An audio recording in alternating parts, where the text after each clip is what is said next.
샬롬, 평안하십니까? 마태복음 5장 10절 말씀입니다.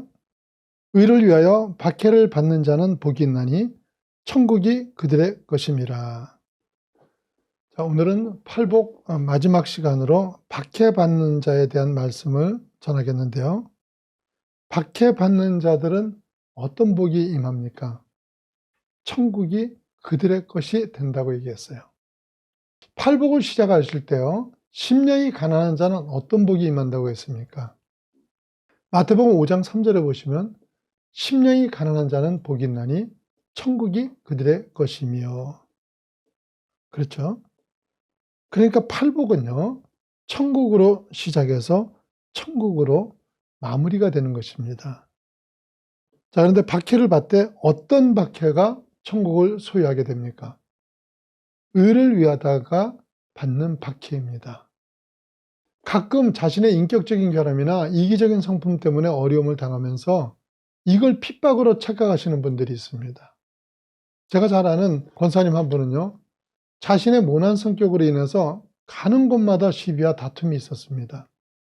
그리고는 혼자 억울해하면서 세상이 악해서 자신을 핍박한다고 생각을 하시는데요, 이건 박해가 아니죠.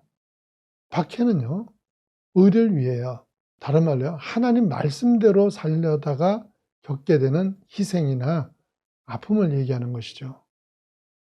우리는 복음적인 국가에 살고 있기 때문에 생명의 위협을 느낄 만한 그런 일을 겪기는 어렵지만, 예수 믿는다는 것 때문에 억울한 소리를 듣기도 하고 오해를 받아도 변명 한마디 못하고 때로는 복음 때문에 미친 사람 취급당하고 조롱당할 때도 있는 것입니다.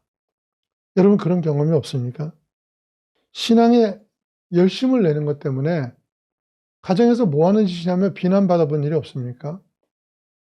복음 전하는 것 때문에 실컷 이용만 당하다가 배신당해 본 일이 없었어요.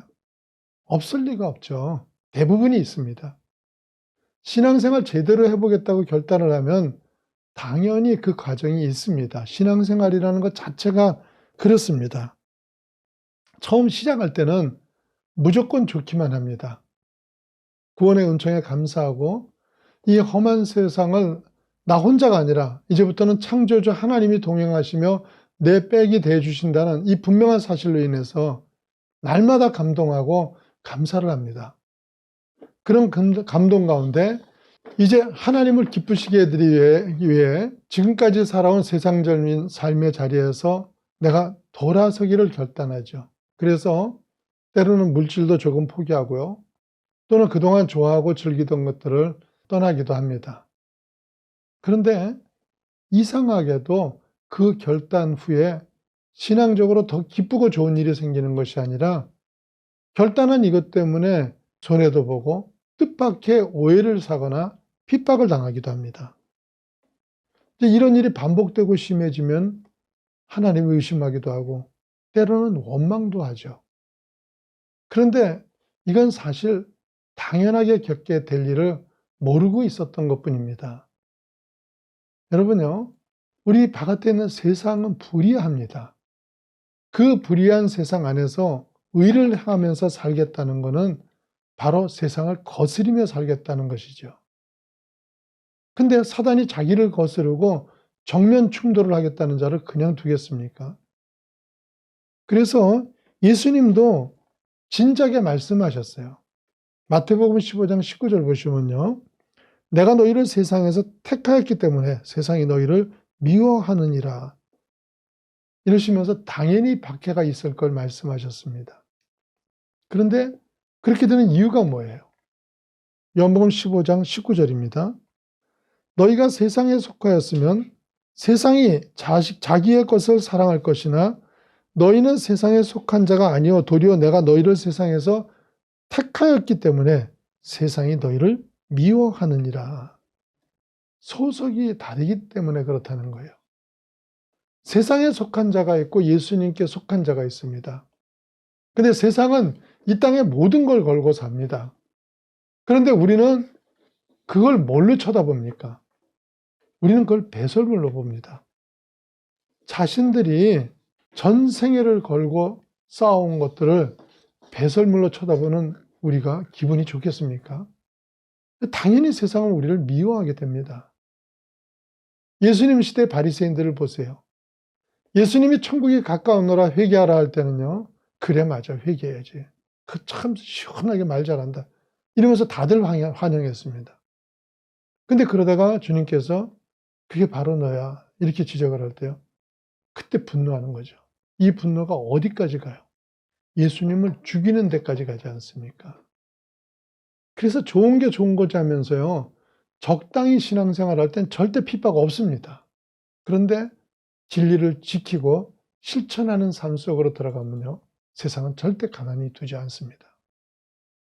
어떤 교통경찰관이 같이 근무하던 동료가 자기 옆에서 심장마비로 죽는 걸 봤어요. 굉장히 충격을 받았습니다. 이분이 그 뒤에 교회를 나가게 되고 그러다가 십자가에 달리신 예수님을 인격적으로 만나게 됩니다. 여러 달을 감동 가운데서 지내던 이분은요. 이제 자신의 삶을 돌이켜야겠다고 결심을 합니다. 이제 좀 오래된 얘기예요. 옛날엔 이런 일들이 많았는데요. 그래서 이분이 그 당시에 다들 그랬듯이요. 교통 단속을 하다가 뇌물을 받았는데요. 이제 그런 일은 절대로 하지 않겠다고 결단을 합니다. 그런데 문제가요. 그게 그렇게 간단치가 않더라는 거예요. 그 뇌물이 자신만 관련이 되는 것이 아니라 이걸 받으면 자기 상사한테 상납을 했어야 되고요. 그 상사는 또 그 위에 분들한테 상납을 했던 겁니다. 그런데 이게 끊어졌으니까 얼마나 압력을 받았겠어요. 처음에는 네가 다 착복하는 건 아니냐는 오해도 받고요. 나중에는 이분의 진실을 알았어요. 근데 진실을 알았어도요. 너 누구 다 죽는 꼴 보려고 일어나는 등 도저히 뇌물을 받지 않고는 근무가 불가능하게 하더라는 거예요. 그래서 이분이 결국은요. 경찰을 그만두고 조그만 구멍가게를 하면서 살고 계십니다. 이분이 하셨던 말씀이요. 생활은 어렵지만 마음은 편하다고 하시고요. 또 당시 중고등학교 다니던 세 딸도 자기 아버지를 대단히 프라우드하게 생각한다 그래요. 그렇지만요. 한참 자라난 세 자녀를 두신 그분으로서는 사실 쉽게 감당할 수 있는 현실은 아니죠. 그런데 주님은 우리가 이런 핍박을 받을 것을 다 아시고 그 핍박을 막아주시는 것이 아니라 당연히 받아들이기를 바랍니다. 왜 그렇습니까? 그게 우리에게 말할 수 없는 유익이 되기 때문입니다. 마태복음 5장 11절에서 12절 말씀입니다.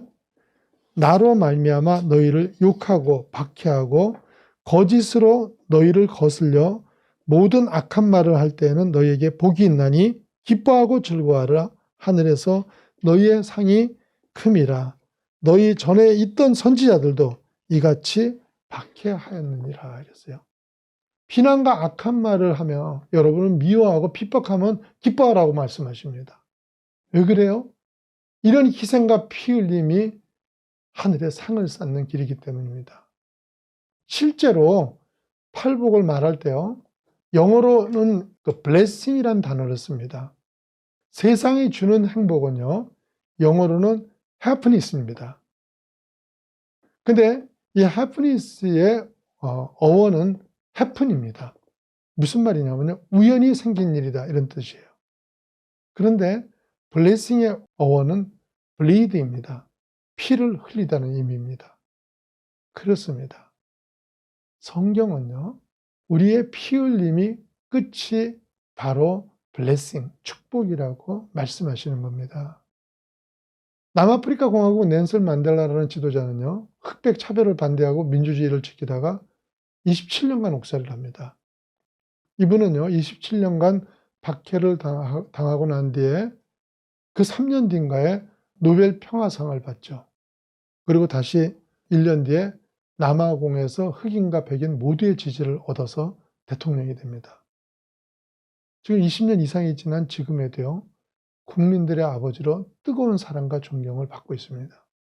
여러분 세상 나라를 위해 박해를 당해도 이런 영광을 얻는데 하물며 하나님 나라를 위해 당한 박해가 있다면 하나님이 여러분을 어떻게 대하시겠습니까?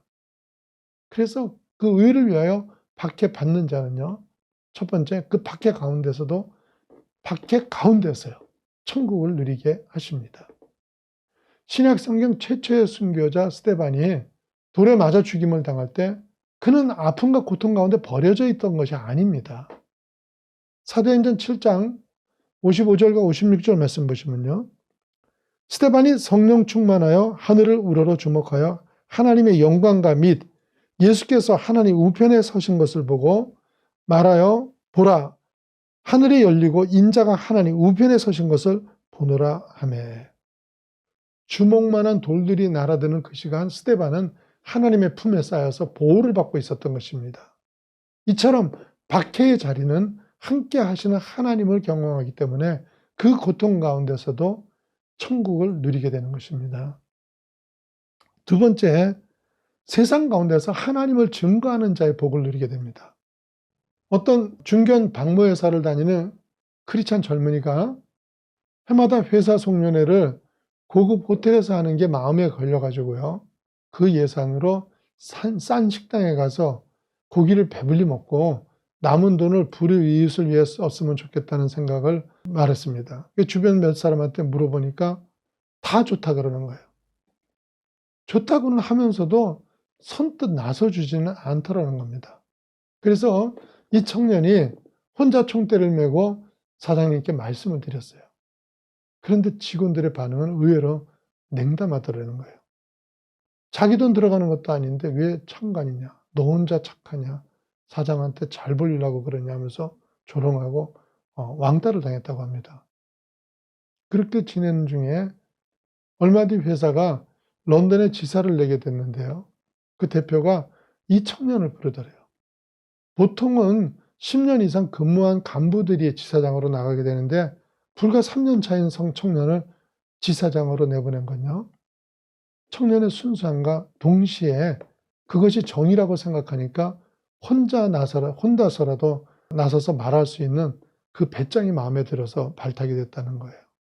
청년은 예수 믿는 자로서 위로운 일을 하려다가 잠시 어려움을 겪기는 했지만 그 희생으로 하나님의 이름을 높일 수가 있었고요, 자신도 하나님을 증거한 자의 복을 누리게 됐던 것입니다. 끝으로 세 번째로요, 세상을 떠날 때는 하나님의 상급을 받습니다. 로마서 8장 18절 말씀이에요.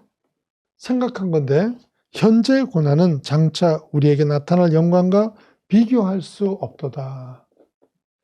이 말씀은 칼빈 선생님이 세상을 떠날 때 반복해서 외우던 말씀인데 우리의 복은 여기서 다 받는 것이 아닙니다. 여기서 다 받으면 어떻게 합니까? 선을 행하고도 얻은 것이 없고 핍박만 있었다면 여러분은 어디에 여러분의 것을 쌓고 있는 것입니까? 때로는 여기서도 계산되기를 원하지만요, 그보다는 훨씬 많은 것들이 내세에서 두고두고 계산이 돼야 됩니다. 여러분 지금 어디에 속한 자입니까? 한순간의 평안함을 위해 하나님을 외면하는 자리에 있습니까? 아니면 의를 행하다가 손해를 보는 자리에 있습니까? 잠시 편하다고 의를 저버리게 되면 일제시대 때 잠깐의 부귀영화를 위해 자신을 팔았던 매국노들처럼 영원한 수치에 또 고통 가운데 놓이게 됩니다. 하나님 때문에 손해보는 인생이 되기를 선택하십시오. 결코 손해가 아닙니다. 하나님 때문에 치른 희생으로 하나님이 기억하시는 인생이 되기를 바랍니다. 이제 8가지 복에 대한 설교를 다 마쳤는데요, 예수님은 팔복 설교를 통해 우리의 참 행복이, 우리의 참 복이 무엇인가를 가르치셨습니다. 마음이 가난한 자는 천국이 저희 것이 되는 것이고요, 애통하는 자는 하나님의 위로를 경험하고 온유한 자는 땅을 얻습니다. 다시 말해서 온유한 자는 온유한 배우자를 얻고 온유한 아버지는 선한 자식을 땅으로 얻습니다. 또 가족이 온유하면 그 가족에는 행복을 땅으로 얻고 교인이 온유하면 그 교회는 위로와 기쁨의 땅을 얻는 것입니다. 하나님의 목마른 자는 우주보다도 크신 하나님으로 채워짐을 경험하게 되고요. 긍휼이 있는 사람은 세상 무엇보다도 중요한 하나님의 긍휼을 얻게 하셨습니다. 또 마음이 깨끗한 자는 매일의 삶 속에서 하나님을 보게 하셨고요. 화평하게 하는 자는 하나님의 아들로 인정하심을 받게 되고, 말씀대로 사는 것 때문에 고통을 겪는 자는 이 땅과 영생에서 천국을 소유하기 때문에 행복하다는 것입니다. 그런데 이 시대 대부분의 교인들은 그렇게 생각하지 않습니다. 성공해야 행복하고 돈을 많이 벌어서 헌금을 많이 해야 인정받는 신자가 된다고 생각을 합니다. 교회 자체도 사람이 많이 모이고 헌금이 많은 교회가 성공한 교회고, 그런 교회나 목회자가 행복한 교회고 행복한 목사라고 착각을 합니다. 아니죠. 그렇다면 이 시대는요, 초대교회에 비해 소위 성공한 교회가 훨씬 많은데도 왜 교회가 병들어가고요, 행복하지 않은 신자가 점점 늘어가고 있는 것입니까? 저 자신 성공이 바로 행복이라는 잘못된 생각으로 목회를 했던 시간들이 있습니다.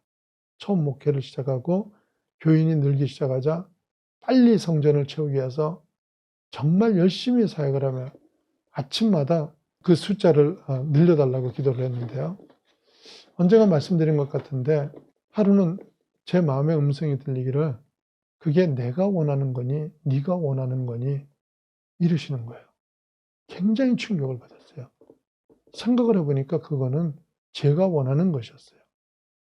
빨리 자리를 잡아 보란듯이 나타내고 싶은 내 욕심과 야망이 있었던 거예요. 그런 목표로 달려오다 보니까 제게는 교인의 영적 건강이나 변화보다는 모이는 숫자가 더 중요했던 거예요.